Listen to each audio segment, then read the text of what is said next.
I'm Alessandra. And I'm Marco. And we just bought our own little van to renovate so that we can explore our backyard, aka southern Germany and Europe. This decision was a while in the making. It started when we spent Easter 2019 in a little converted VW Caddy driving around Ireland. Thanks to the freedom of traveling with our own bed, we weren't restricted to locations when the weather was less than optimal. It turned out being one of our favorite vacations together, and we decided that if the opportunity presented itself, we would one day try and make our own little camper. This video is the first in a little series of how we went about deciding which van to buy and how we first built it, aka Vanbuild 1.0. It was a little nerve-wracking deciding to make these videos, but as so many other videos inspired and helped us, we hope these might help some aspiring vanners out there too. So, first things first. There are 5 steps which helped us decide on ours. This one goes without saying, but deciding the purpose of your van will definitely help narrow down some of the options for you. There are so many ideas on Pinterest and YouTube, it can be inspiring and overwhelming. For us, we wanted the van to be a way for us to escape on the weekends to any part of Europe without having to make reservations weeks or months in advance. However, as we will not be living solely in our van, we didn't need all the amenities that many other vanners use. We would rather have a van with more drivability or windy little European streets. Another purpose was to be able to drive our friends and family around when they visit. So having a van with seats in the back was another prerequisite for us, but with the ability to take them out if needed.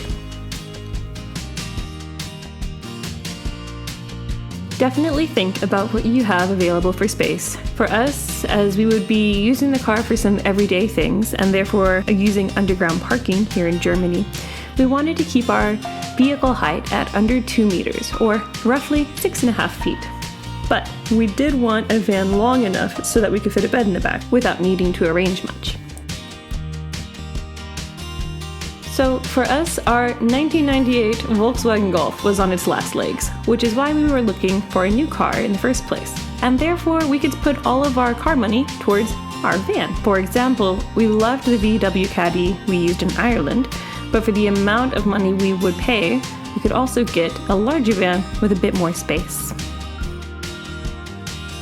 Here in Europe, they are very environmentally focused. It's in almost every aspect of life here in Germany.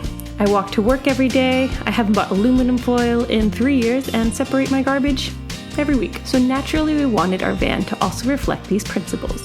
While a lot of the retro vans looked stunning, their emissions mean that some of them we couldn't legally drive through many European cities. Therefore, we were looking for a van with at least a Euro 6 rating. Last but not least, think about what you want to do to the van after you purchase it. This can also help you narrow down your search. Maybe you're looking for a van that's already been outfitted with everything you need, so you can just drive and go.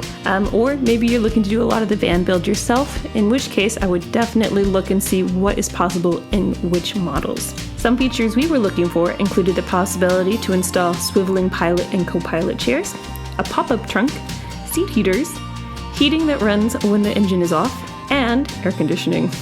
After going through these 5 questions, we settled on our van, a 2016 Mercedes Vito. It had all of the aforementioned features, and when we saw it, we couldn't wait to get to work on our build.